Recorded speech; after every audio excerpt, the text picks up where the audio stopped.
Dear student, class 12th subject biology.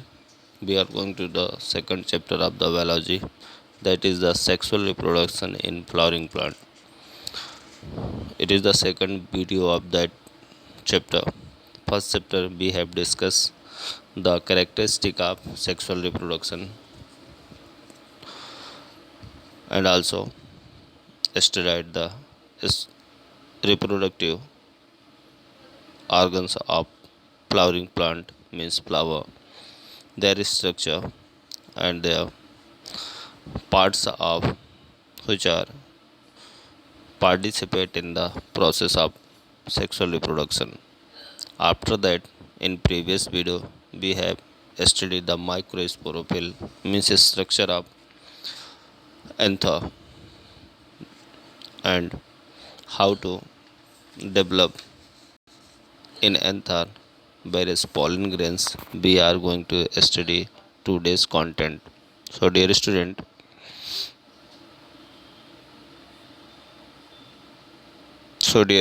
today's video we are going to study the microsporogenesis. After that, structure of tetrad, structure of pollen grain, and importance of pollen grain.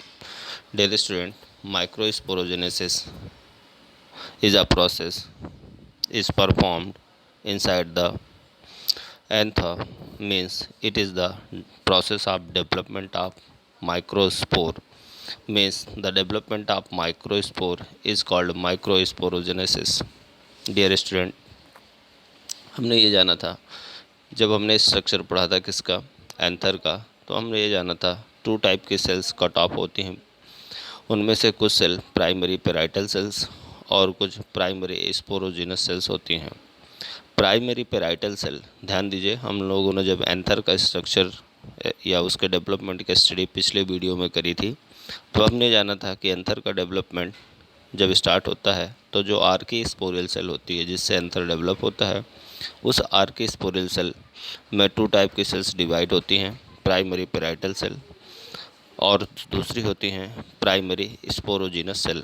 Primary parietal cell से epidermis, endothecium, middle layer और tapetum से बना हुआ anther develop होता है, जबकि जो primary sporogenous cell होती है जो कि डिप्लॉयड होती है, वह माइक्रोस्पोर मदर सेल का वर्क करती है और उस प्राइमरी माइक्रोस्पोर मदर सेल या प्राइमरी स्पोरोजिनस सेल से माइक्रोस्पोर या पॉलन ग्रेन का development that process is known as the microsporogenesis. Means microsporogenesis is a biological process or sexual reproductive process where male gametes are developed or produced. Means it is a process of development of microspore that is called microsporogenesis. इसमें जो primary sporogenous sales होती हैं वो several mitotic division करती हैं और produce करती हैं क्या, माइक्रोस्पोर या पॉलन ग्रेन सेल। ध्यान दीजिएगा, कौन सा डिवीजन परफॉर्म करती हैं, माइटोटिक डिवीजन। कौन से सेल परफॉर्म करती हैं, तो प्राइमरी स्पोरोजिनस सेल्स जो कि माइक्रोस्पोर मदर सेल का वर्क करती हैं, जिससे क्या डेवलप होता है, पॉलन ग्रेन डेवलप होता है। माइक्रोस्पोर या पॉलन ग्रेन मदर सेल जो होती है इनिशियली में वो पॉलीगोनल होती है और कॉम्पैक्टली अरेंज होती है एक दूसरे के साथ। जैसे ही एंथर इंक्रीज होता है अपने साइज़ में, तो जो स्पोरेंजिया होती है वो भी लार्ज होना शुरू हो जाती है। तो माइक्रोस्पोर मदर सेल क्या करती है, कम्पैक्ट से लूजली अरेंज हो जाती है और पॉलीगोनल से स्फीरिकल शेप की हो जाती है। यह माइक्रोस्पोर मदर सेल लगातार माइक्रोस्पोर और पॉलन ग्रेन को डेवलप करती है।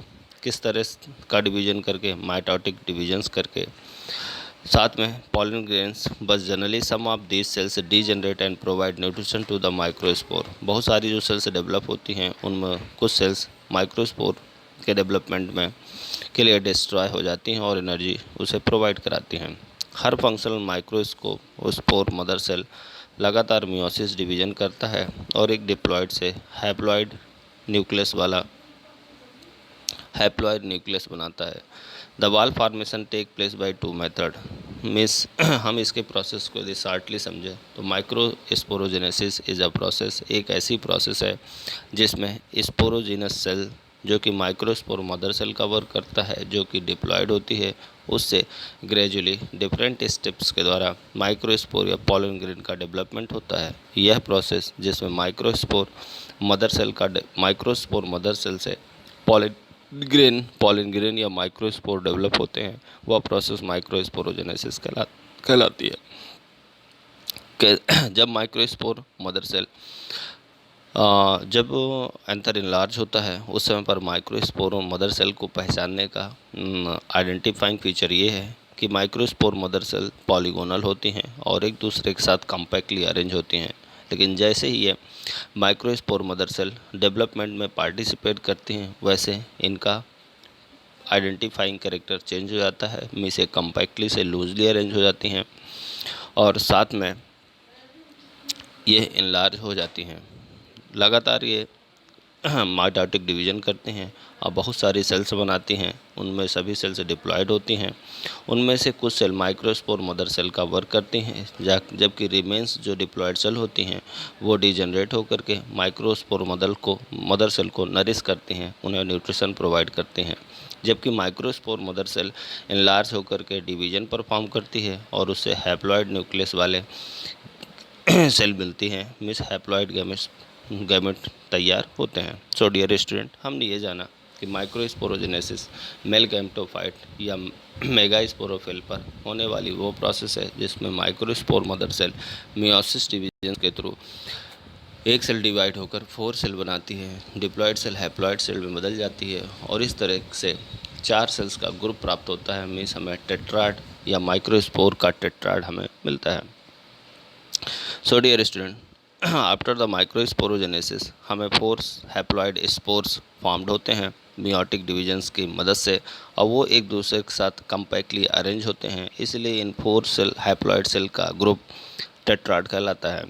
ये डिफरेंट टाइप के होते हैं, कभी ये टेट्राहेड्रल टेट्राड, कभी ये आइसोबाइलेटरल, कभी ये लाइनियर, कभी टी से शेप टेट्राड, कभी डिस्केट और देखने को मिलते हैं। So dear student, question is that what is the microsporogenesis and how to perform it. Means समझिएगा, जब हमने आर्किस्पोरियल सेल से एंथर को डेवलपमेंट होने की प्रोसेस स्टडी करी थी तो हमने जाना था कि आर्किस्पोरियल सेल्स डिवीजन करके 2 टाइप के सेल्स कट ऑफ करता है, जिसमें से एक प्राइमरी पेराइटल सेल, दूसरी स्पोरोजिनस टिश्यू या सेल होता है। जो प्राइमरी पेराइटल सेल्स होती है, इससे माइक्रोस्पोरोफिल डेवलप होता है और उस माइक्रोस्पोरोफिल में जब एंथर डेवलप हो जाता है तो उस स्पोरेंजियम में सेकंड जो स्पोरोजिनस सेल्स होती हैं वो लगातार पहले माइटोटिक डिवीजन करती हैं, आपने जैसे कई माइक्रोस्पोर बनाती हैं। वो सेल डिप्लॉयड होती हैं, उनमें से कुछ सेल माइक्रोस्पोर मदर सेल का वर्क करती हैं, जबकि रिमेंस जो डिप्लॉयड सेल होती हैं वो डीजनरेट होकर उस माइक्रोस्पोर मदर सेल को नरिशमेंट देती हैं। इस तरह से एक diploid microspore mother cell meiotic divisions को परफॉर्म करती है। 4 स्पोर या 4 गैमेट्स का एक सेट बनता है जिसे हम टेट्राड कहते हैं। वो टेट्राड में हर एक सेल किसका वर्क करती है, पॉलन ग्रेन या माइक्रोस्पोर का वर्क करती है। सो डियर स्टूडेंट, इस प्रोसेस के द्वारा हमें 4 स्पोर्स का एक ग्रुप मिलता है जिसे हम पॉलन ग्रेन या माइक्रोस्पोर कहते हैं। यह एक टेट्राड होता है। अलग अलग स्ट्रक्चर के कारण यह अलग अलग होता है। फर्दर स्टडी में हम टेट्राड का टाइप और उसका एक एग्जाम्पल लर्न करते हैं। आफ्टर दैट डियर स्टूडेंट, जैसे ही एंथर के इनसाइड या माइक्रोस्पोरेंजियम में या माइक्रोस्पोरोफिल्स के अंदर पॉलन ग्रेन के टेट्राड डेवलप होते हैं, वैसे ही सेकंड प्रोसेस शुरू होती है डेहिसेंस ऑफ एंथर और रैप्चरिंग ऑफ एंथर। मीन्स किस तरह से एंथर मैच्योर होने के बाद डेहिस्ड होता है, ओपन होता है और मैच्योर पॉलन ग्रेन निकल करके बाहर होते हैं। So dear student, after the microsporogenesis we are going to study the dehiscence of anther.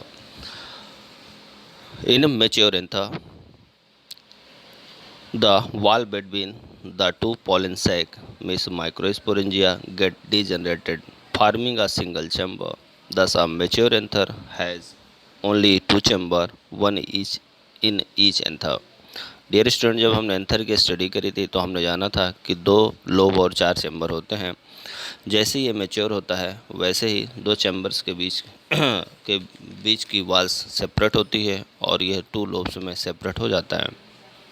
साथ में dear student, the middle layer and tapetum of mature anther get degenerated and only epidermis toward outside and endothelium toward inside are left। इस तरह से middle layer के नष्ट होते ही आप बाहर की ओर एपिडर्मिस और अंदर की ओर एंडोथीसियम ही किसमें बसती है, एंथर में बसती है। The water from endothelium cells keeps on evaporating in this form of vapor, due to which dead cell of endothelium contract from their outer thin walls, resulting into the presence of the stromium cells and they burst। The dehiscence of anther take place।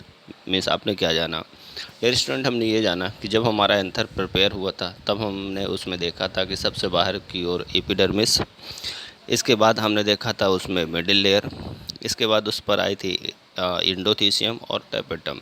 हमने क्या जाना कि जब anther mature हो जाता है तो उसमें मिडिल लेयर और टैपेटम ड्राई अप हो जाती हैं, सूख जाती हैं, आइसोलेट हो जाती हैं और 4 चैम्बर 2 लोब में बदल जाते हैं, मीन्स 2 चैम्बर में चेंज हो जाते हैं। क्यों? क्योंकि मिडिल लेयर और टैपेटम नष्ट हो जाती है, बचती हैं 2 लेयर, बाहर की ओर या आउटर साइड पर एपिडर्मिस और इनर साइड पर या इन साइड पर एंडोथीसियम।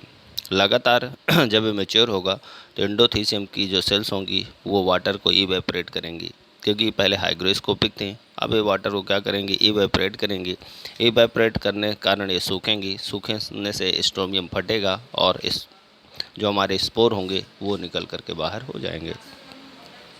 सो डियर स्टूडेंट, हमने जाना कि माइक्रोस्पोर डेवलप होने की प्रोसेस माइक्रोस्पोरोजेनेसिस कहलाती है। एंडोथीसियम की एक्टिवनेस से ये डेहिस्ड होता है और माइक्रोस्पोर या पॉलन ग्रेन निकल कर बाहर आता है। So we are going to study the structure of microspore और pollen grain.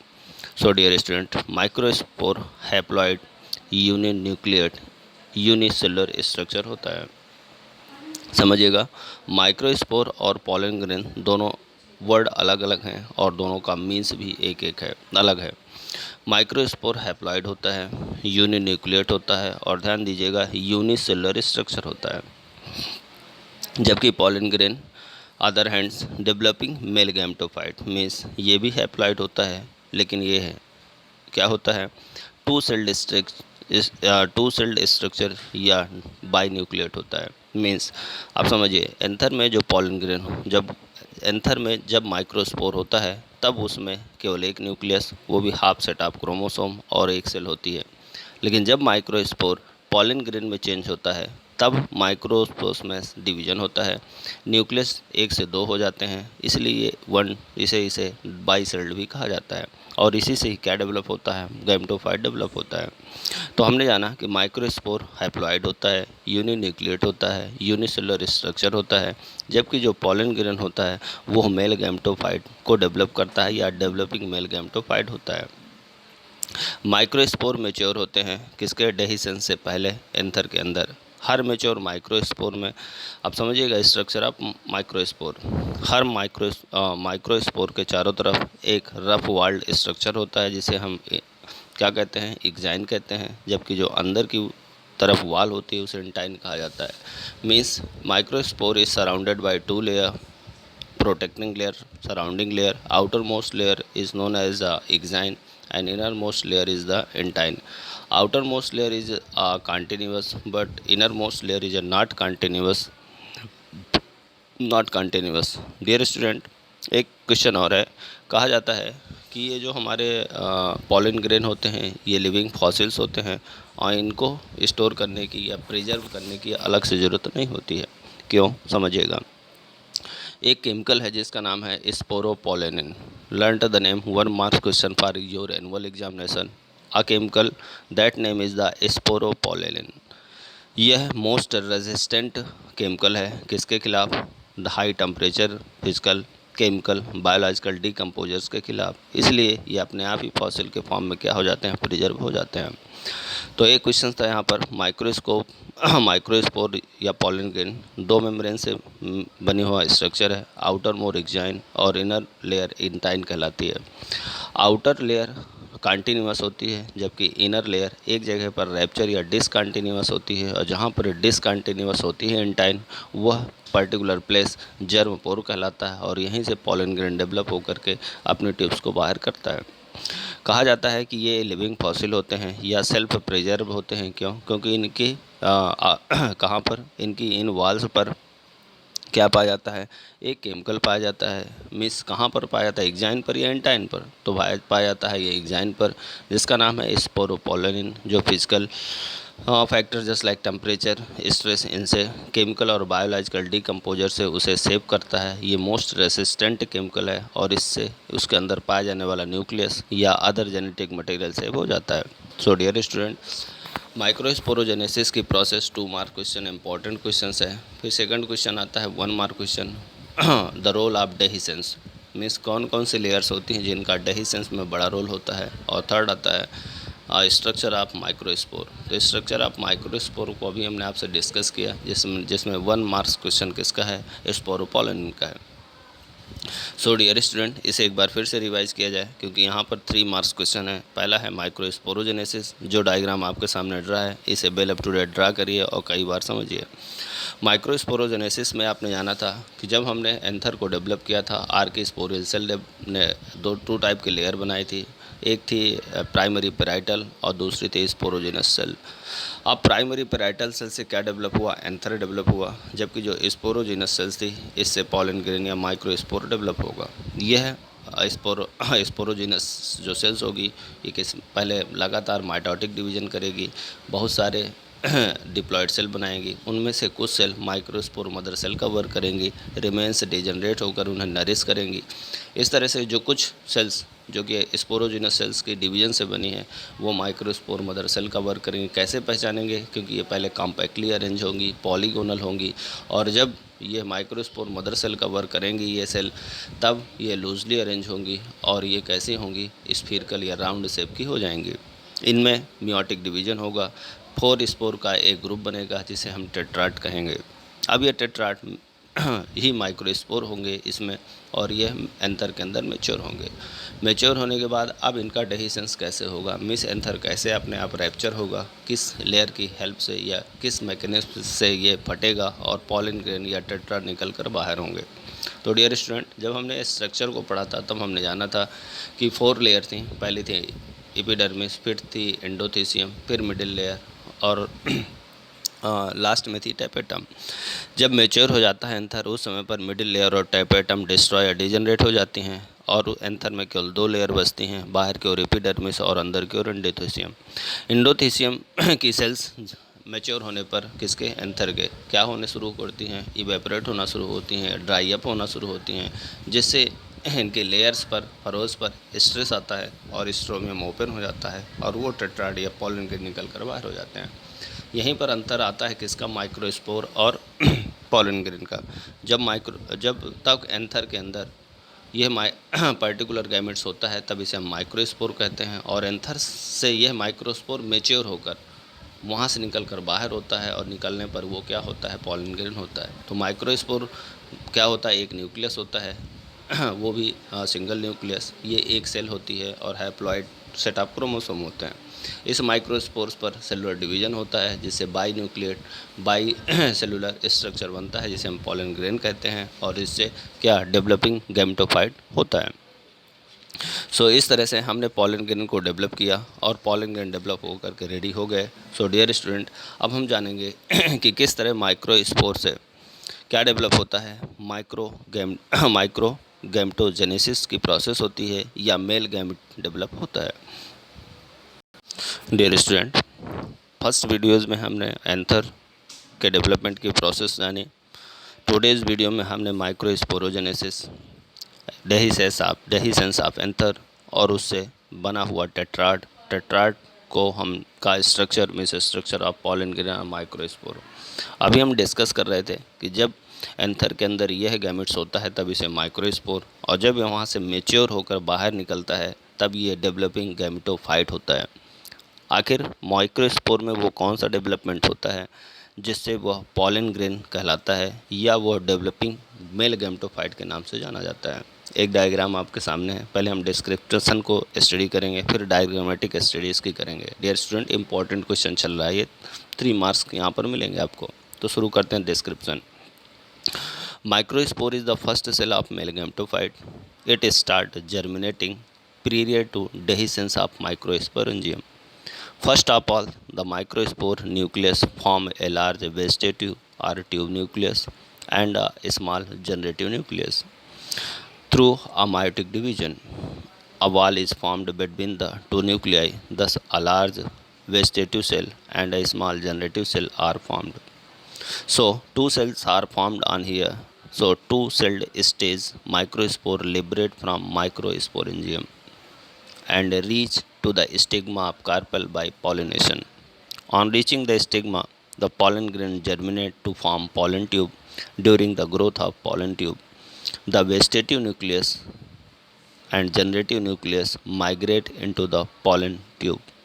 Now, generative cell divide to form two male gametes through a mitotic division.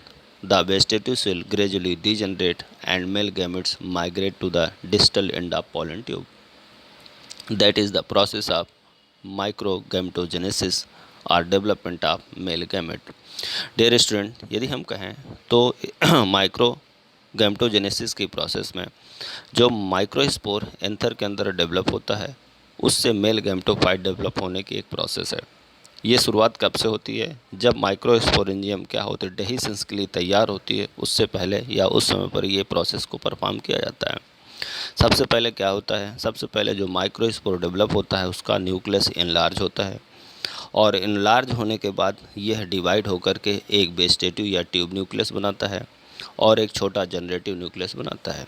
किस डिवीजन के थ्रू बनाता है? तो माइटोटिक डिवीजन के फलस्वरूप जो माइक्रोस्पोर का न्यूक्लियस इनलार्ज हुआ है वो डिवाइड होगा और जनरेटिव और वेजिटेटिव न्यूक्लियस में डिवाइड हो जाएगा। इन न्यूक्लियर डिवीजन के परफॉर्म होने के बाद उन दोनों के बीच में एक वॉल बनेगी। तो जो बड़ा न्यूक्लियस होगा एक वॉल बनेगी तो लार्ज वेजिटेटिव न्यूक्लियस और स्मॉल जनरेटिव सेल, दो सेल में ये सेल सेपरेट हो जाएगी। इस समय पर कैसा होगा ये माइक्रोस्पोर? टू सेल्ड स्टेज में होगा। अब क्या होगा? माइक्रोस्पोर लिबरेट होगा माइक्रोस्पोरेंजियम या एंथर से और कहाँ पहुँचेगा? कार्पेल के स्टिग्मा पर पहुँचेगा। वहाँ पर पहुँचने पर पॉलन ग्रेन जर्मिनेट करना शुरू करेगा और एक पॉलन ट्यूब बनाएगा। जब पॉलन ट्यूब डेवलप होना शुरू होगी तब जो वेजिटेटिव न्यूक्लियस होगा और जो जनरेटिव न्यूक्लियस, दोनों न्यूक्लियस कहाँ होंगे? माइग्रेट होंगे उस पॉलन ट्यूब में। माइग्रेशन होने के बाद जो वेजिटेटिव न्यूक्लियस होगा वो डीजनरेट हो जाएगा, जबकि जो जनरेटिव न्यूक्लियस होगा वो फिर से माइटोटिक डिवीजन परफॉर्म करेगा और दो न्यूक्लियस कहाँ से? उस पॉलन ट्यूब से होते हुए स्टिग्मा तक पहुँचेंगे। सो डियर स्टूडेंट, इसको कंक्लूड किया जाए डायग्राम से तो आपने क्या देखा? यह एक माइक्रोस्पोर है। इस माइक्रोस्पोर की कंडीशन देखिए तो आपने कहा माइक्रोस्पोर में इस पॉलन ग्रेन एक्साइन है, एंटाइन है और एक हैप्लॉइड न्यूक्लियस है और साइटोप्लाज्म है। जैसे ये डेवलप होना शुरू होगा वैसे ही क्या करेगा? यह है एक वेजिटेटिव न्यूक्लियस। इसका न्यूक्लियस क्या होगा? इनलार्ज होगा और इनलार्ज होने के बाद टू पार्ट्स में बदल जाएगा। टू पार्ट में बदलने के बाद आपने क्या देखा? एक बड़ी सेल बनेगी और एक छोटी सेल बनेगी। जो बड़ी सेल होगी वो वेजिटेटिव सेल होगी और जो छोटी सेल बनी है वो क्या कहलाई? वो बनी आपकी जनरेटिव सेल। अब यह टू सेल्ड स्ट्रक्चर बना। इसमें ट्यूब एक है, ट्यूब और वेजिटेटिव न्यूक्लियस, और दूसरा है जनरेटिव सेल। अब यह किसके द्वारा? थ्रू एयर, वाटर या अदर एजेंसीज के थ्रू पॉलिनेशन को परफॉर्म करेगा। मिसेंथर से निकलकर स्टिग्मा तक पहुंचेगा। स्टिग्मा पर पहुंचने के बाद आप देख रहे हैं एक्साइन है, एंटाइन है, जर्मपोर है, जनरेटिव न्यूक्लियस है और आपके पास ट्यूब न्यूक्लियस है। वहां पहुंचने के बाद ट्यूब न्यूक्लियस क्या करेगा? जिससे ट्यूब डेवलप होगी, जैसे पॉलन ट्यूब कहेंगे। उस पॉलन ट्यूब में ये दोनों न्यूक्लियस, जो ट्यूब न्यूक्लियस है और जनरेटिव न्यूक्लियस, ये दोनों न्यूक्लियस उस ट्यूब में इंटर करेंगे। इंटर करते समय जो वेजिटेटिव न्यूक्लियस होगा वो धीरे से जाकर जनरेट होगा, डीजनरेट होगा, जबकि जो आपका जनरेटिव न्यूक्लियस होगा वो डिवाइड होगा और दो हैप्लॉइड गैमेट्स में या दो हैप्लॉइड इस न्यूक्लियस में माइटोटिक जीवन में क्या हो जाएगा? चेंज हो जाएगा। यही दोनों न्यूक्लियस अंदर जाएंगे और डबल फर्टिलाइजेशन और ट्रिपल फ्यूजन को परफॉर्म करेंगे।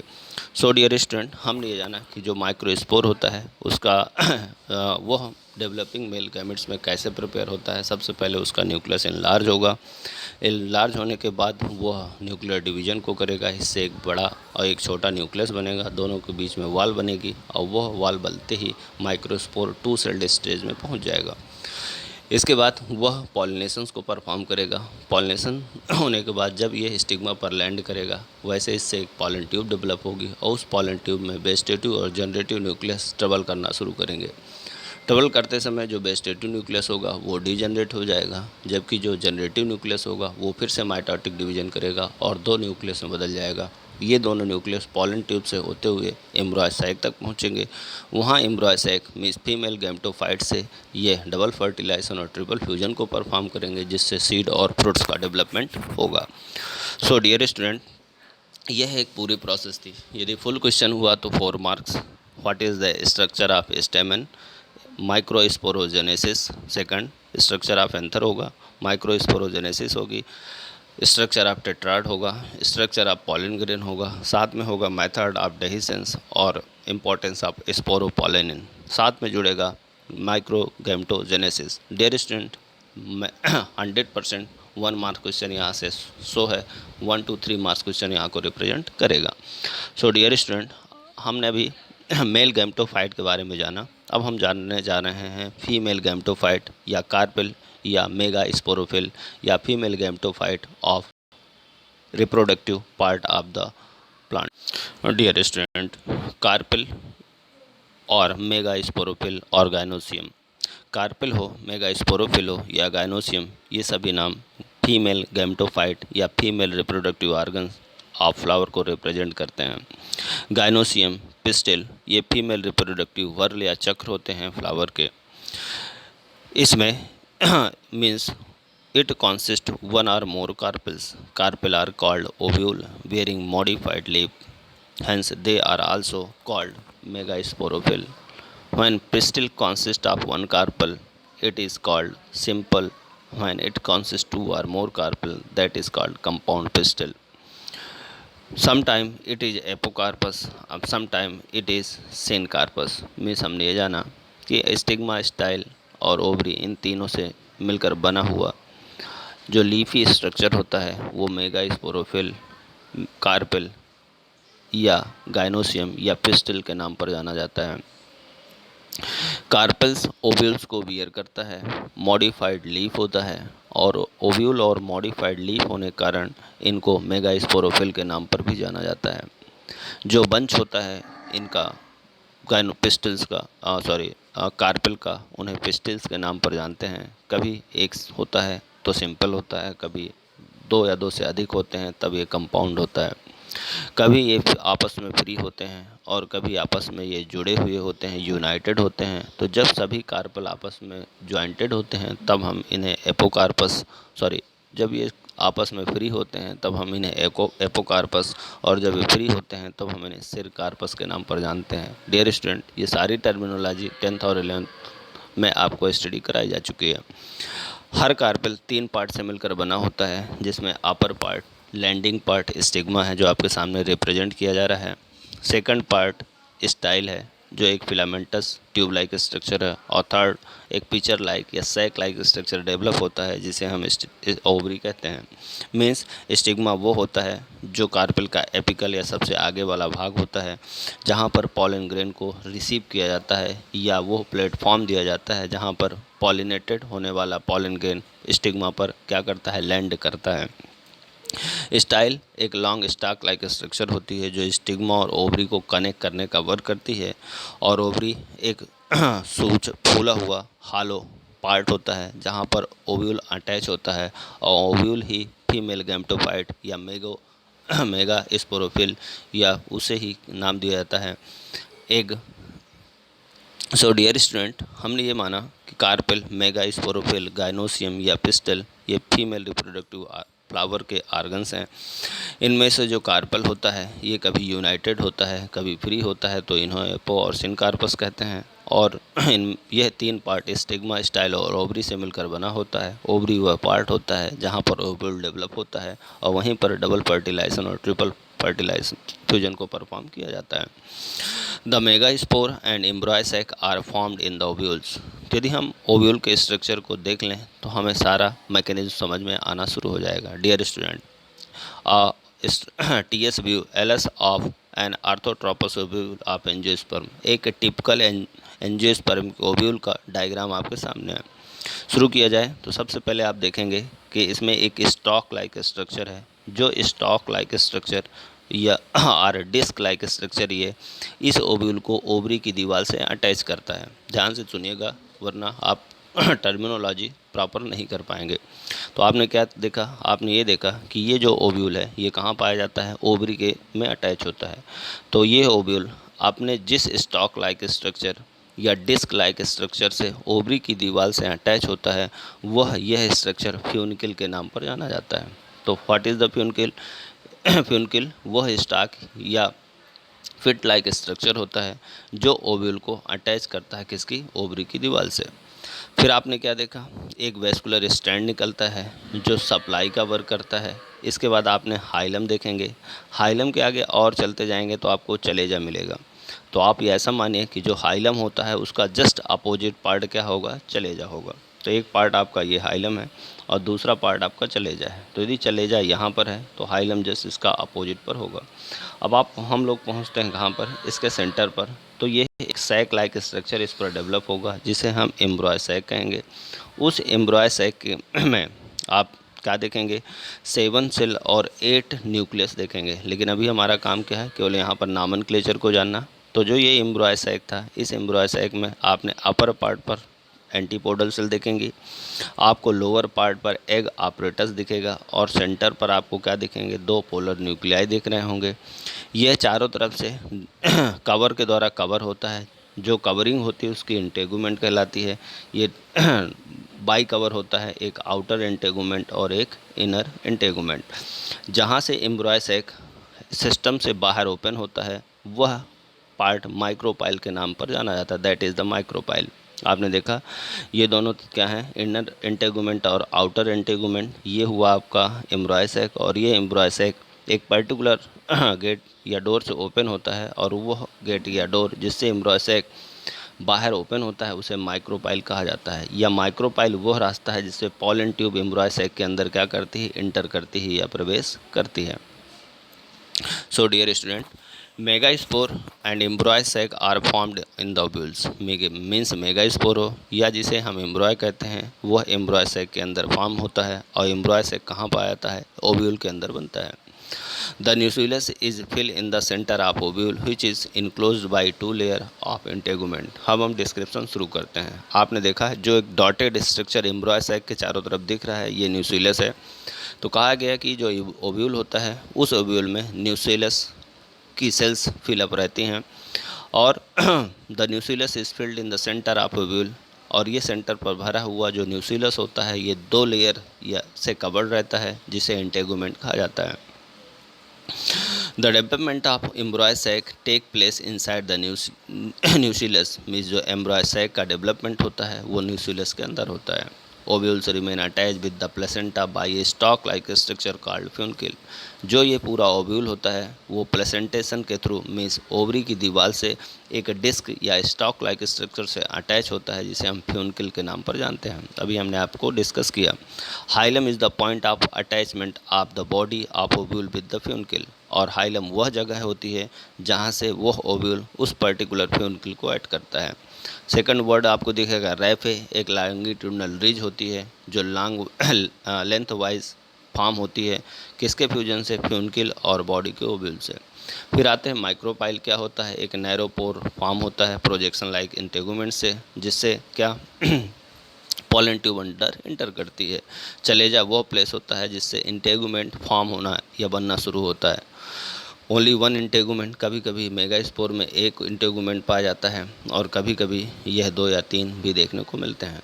सो डियर स्टूडेंट, हमने ओव्यूल के स्ट्रक्चर को अभी डिस्कस किया। हमने कहा कि ओव्यूल के सेंटर पर स्टेराइल टिश्यू से बना हुआ मॉस ऑफ सेल्स होता है।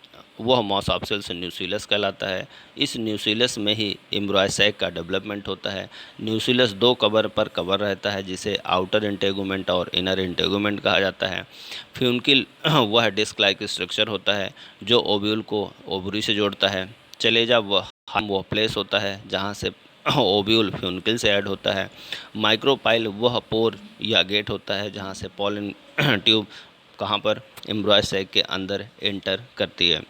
सो डियर स्टूडेंट, हमने अभी स्ट्रक्चर ऑफ कार्पेल और मेगा स्पोरोफिल्स को जाना। अब आपके 2 फंक्शन यहाँ पर हैं, तो हमने 3 डायग्राम अभी तक आपको 4 डायग्राम हम आपको सजेस्ट कर रहे हैं, जिनको आप ड्रा करिए और अपने नॉलेज को purify. First, structure of anther. Second, structure of tetrad. Third, structure of pollen grain और माइक्रोस्पोर। फोर्थ, 5 या 6 डायग्राम का एक ग्रुप है जिसे हमने मेगा स्पोरोजेनेसिस के नाम पर जाना, और ये मोस्ट इम्पॉर्टेंट डायग्राम आपके सामने है जिसे LS of ovule of angiosperm, जिसके बारे में हम डिस्कस कर रहे हैं। After the study the structure of megasporophyll, we are going to study the development of ovule और megasporangium। अब हम ये जानेंगे कि मेगास्पोरेंजियम का डेवलपमेंट कैसे होता है, या मेगास्पोरेंजियम या ओव्यूल कैसे डेवलप होता है। द ओरिजिन ऑफ मेगास्पोरेंजियम और ovule take place as a small protuberance from the placental tissue in the ovary. The cells of protuberance grow very rapidly to form a conical structure with rounded end called nucellus. Now, 2 integuments are formed around the nucellus. These integuments surrounded the whole nucellus except one pore. The pore is called micropyle. कहा यह गया कि megasporangium में ovule development में एक small protuberance develop होता है placental tissue से। यह प्लेसेंटल टिश्यू प्रोट्यूबरेंस या ग्रुप ऑफ सेल्स को डेवलप करेगा ओवरी के अंदर। ये लगातार रैपिडली तेजी से ग्रो होकर एक कोनोनिकल स्ट्रक्चर और राउंड एंड वाला एक कोनोनिकल स्ट्रक्चर ड्रा करेगा, जिसे न्यूक्लियस कहेंगे। इस न्यूक्लियस के चारों तरफ 2 इंटेगुमेंट के कवर आएंगे या प्रोटेक्टिव लेयर आएंगे।